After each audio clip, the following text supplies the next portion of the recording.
Hi, my name is Megan Atudley, and I've been making interactive floor and wall experiences for over 20 years. Today, I'm going to show you how to make a really cool experience that you may have already seen video of. It's a scatter effect where there's a bunch of rose petals on the floor and they move and part as you walk across the floor. We've had an effect like this available in our libraries since 2011. And we're noticing that some of the older effects are starting to run not that great because they were originally created in Flash. And as you may or may not know, Flash is no longer supported.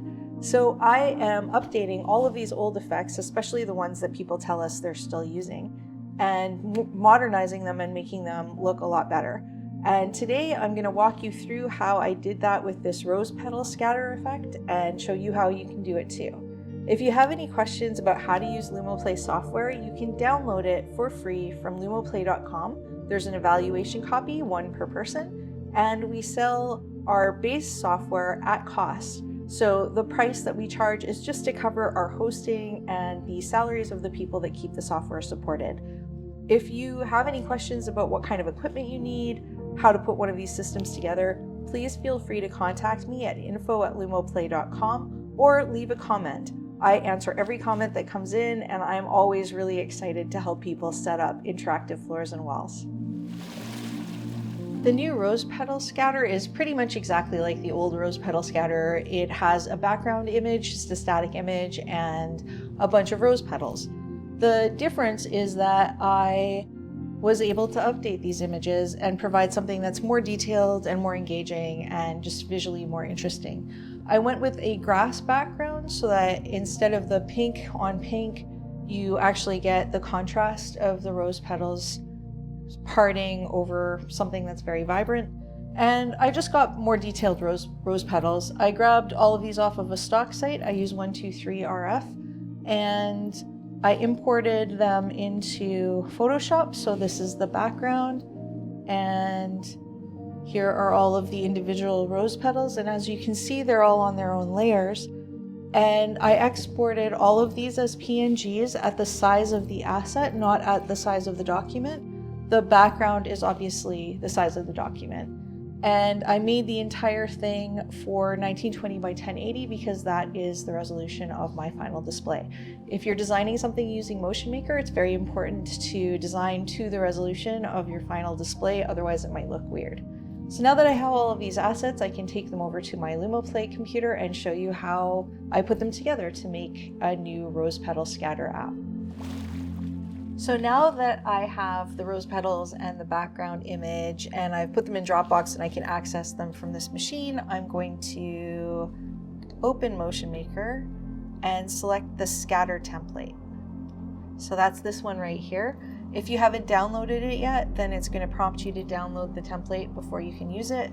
And if you're using Lumo Playground rather than Lumo Playmaker, you will have to pay every single time that you upload a new version of your app.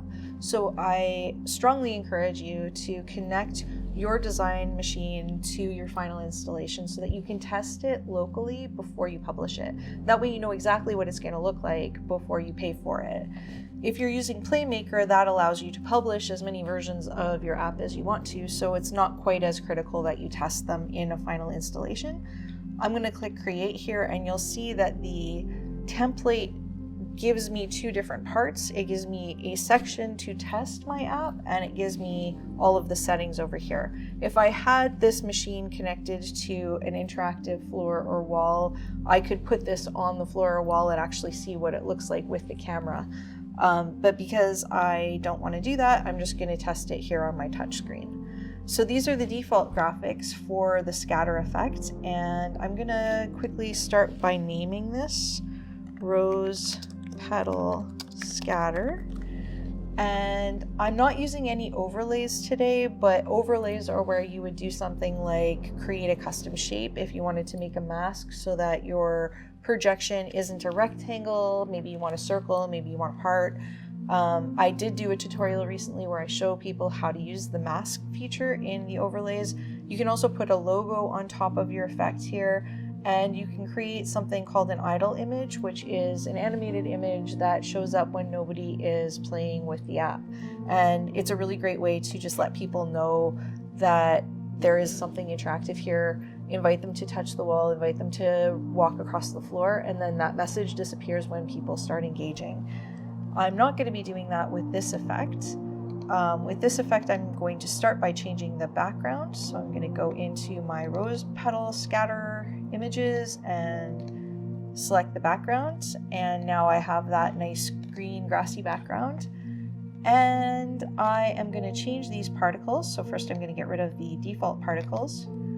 And then I'll go into my rose petals and I'll just grab them all. So holding shift, grab them all, click open, and there they are. They're really big, so I'm going to make them a little bit smaller. There we go. And I recently had somebody contact us and say, how do you use the scatter effect to make things show up randomly instead of on a grid like this? And there's a couple of really easy steps that you can take if you don't want it to look like a grid. One is just adjust the particle size variation a little bit, so make sure that they're not all exactly the same size, and then just mess around with the spacing. And you're going to end up with, as soon as they start overlapping, you're going to end up with something that looks quite a bit more random. So I'm going to turn the size up a little bit more here, turn the spacing down. There we go. And so it doesn't look quite as much like a grid because all of the particles are slightly different sizes, and my particles themselves are different shapes, so they don't line up nicely on a grid anymore. But this is basically what I want, and it's going to replace the old rose petal effect. Now that I have the particles doing what I want them to do, I'm going to go into the idle animation section, which is basically just what are they doing when nobody is interacting. And I'm going to just turn that wave speed down a little bit because I don't need it to be that drastic. I'm also going to turn the scale down, and I'm going to make the distance quite a bit bigger. And so I still have some subtle movement, but it's not anything like the rapid up and down scaling that was happening with the default settings. And then I noticed one last thing. In this particle settings, when I go across, it actually closes the gap really quickly. So I'm going to adjust the speed a little bit. So I'm going to turn this down so they move a little bit more fluidly, and then the return delay I'm going to turn up a little bit. And that's just going to give me a little bit more of a trail before they go back to where they were. I actually don't want it to last quite that long, so I'll turn it down again. There we go. And I don't really want the rotation speed to be quite that fast either. Yeah, that's a lot more subtle. They're moving a little bit more slowly. So I'm very happy with that. I'm going to save it and close this, and it'll save my rose petal scatter. And at this point, you can publish your app and it will upload all of the graphics to our server and apply the vision code and put the final effect into your account so that you can access it from all of your installations. Once you do this, you can no longer edit your app. So definitely make sure that you're happy with how it looks before you click that little OK button. I've already done this. I've already created this app, so I'm not going to click this button for this demo, but I will show you the comparison of the old app to the new app, and I'd love to hear what you think about it and whether or not there are any other old apps in our library that I should be updating.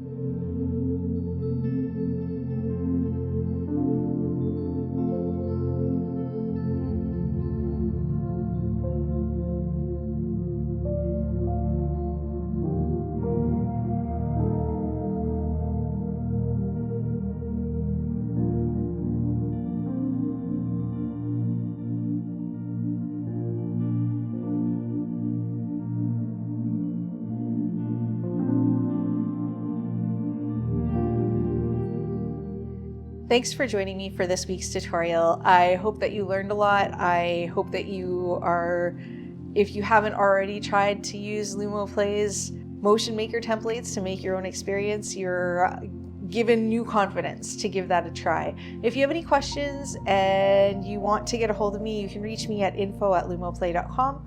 You can learn more about LUMOplay at lumoplay.com.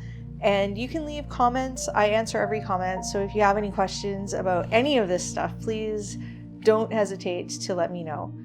And I'll see you next week with another tutorial.